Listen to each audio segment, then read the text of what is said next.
Kita ke informasi yang pertama.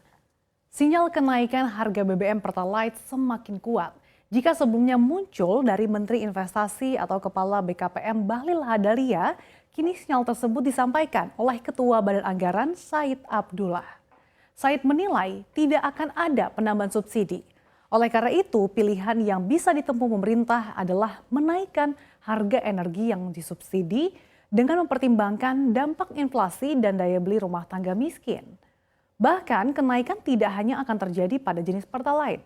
Ia menambahkan sesegera mungkin pemerintah juga menaikkan harga LPG 3 kg dan listrik bersubsidi. Jika tidak disegerakan akan makin menggerus kuota pasokan energi subsidi.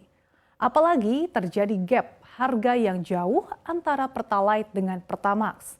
Pemerintah dan DPR awalnya sudah menyepakati tambahan subsidi dan kompensasi menjadi 502 triliun rupiah pada 2022. Akan tetapi beberapa indikator yang sebelumnya diperkirakan baik harga minyak dunia, nilai tukar rupiah hingga kuota BBM sudah di atas ekspektasi. Hal lain yang turut mempengaruhi adalah volume BBM Pertalite yang hampir melampaui kuota, di mana hingga akhir tahun ini hanya tersisa 6,2 juta kiloliter dari kuota tahun ini yang ditetapkan sebesar 23 juta kiloliter.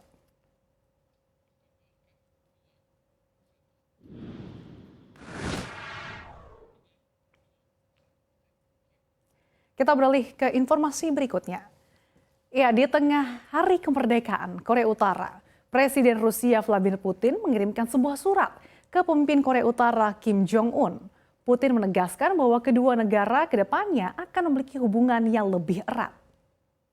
Dilansir dari media korut KCNA, surat tersebut bertujuan untuk memperluas hubungan bilateral yang komprehensif dan konstruktif, membantu memperkuat keamanan dan stabilitas semenanjung Korea, serta memperkuat kawasan Asia Timur Laut. Korea Utara diketahui memiliki hubungan dekat dengan Rusia, bahkan mengakui dua wilayah yang hendak memisahkan diri di Ukraina Timur dan didukung Rusia pada Juli lalu. Duta Besar Rusia di Pyongyang, Alexander Matsegora mengatakan, Korea Utara kemungkinan bakal mengirim pekerja mereka ke Ukraina Timur untuk membantu membenahi kehancuran wilayah tersebut.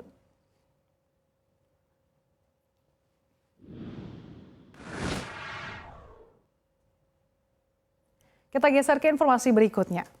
Presiden Joko Widodo mengumumkakan ada 3 situasi yang mengkhawatirkan dunia saat ini atau disebut dengan triple krisis yang meliputi krisis pangan, krisis energi, dan juga krisis keuangan. Presiden Joko Widodo mengungkapkan belum sepenuhnya pulih dari pandemi COVID-19, situasi global semakin memburuk imbas perang Rusia dan Ukraina yang menyebabkan adanya gangguan pasokan barang. Hal ini mendorong adanya krisis pangan dan energi di berbagai negara. Masalah lain muncul ketika lonjakan inflasi melanda negara maju dan berkembang seperti Amerika Serikat yang mengambil respon dengan kenaikan suku bunga acuan secara agresif, sehingga menimbulkan gejolak besar. Di mana sejarah mencatat ketika hal itu terjadi, maka beberapa negara mengalami krisis keuangan. Hal senada diungkapkan oleh Dodi Budiwaluyo dalam Economic Update CNBC Indonesia. Risiko stagflasi menurutnya akan dialami oleh banyak negara. Kondisi ini akan berpengaruh besar terhadap perdagangan global dan harga komoditas.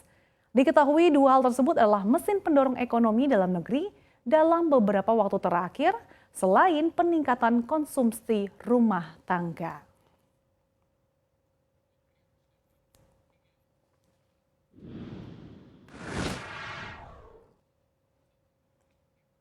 Kita ke informasi yang terakhir.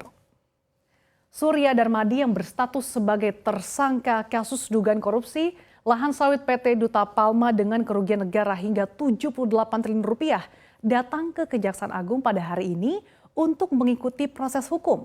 Dalam kasus ini Kejagung juga menetapkan mantan Bupati Indragiri Hulu sebagai tersangka di kasus ini. Janji kepulangan pemilik PT Duta Palma di Kabupaten Indragiri Hulu ini diungkap oleh sang pengacara Junifer Girsang.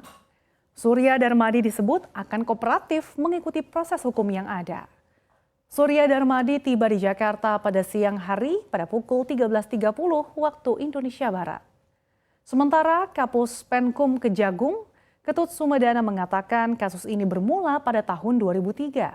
Surya Darmadi selaku pemilik PT Duta Palma diduga melakukan kong kali kong dengan Tamsir Rahman yang menjabat sebagai Bupati Indragiri Hulu saat itu terkait perizinan kegiatan pengolahan kelapa sawit perusahaan-perusahaan milik Surya Darmadi. Surya Darmadi memiliki jejak hitam karena berperkara di KPK. Ia ditetapkan sebagai tersangka KPK pada 2019 dalam kapasitasnya sebagai pemilik PT Darmex Group atau PT Duta Palma. Sebelumnya Surya Darmadi ditetapkan sebagai buron. Namanya masuk ke daftar pencarian orang atau DPO.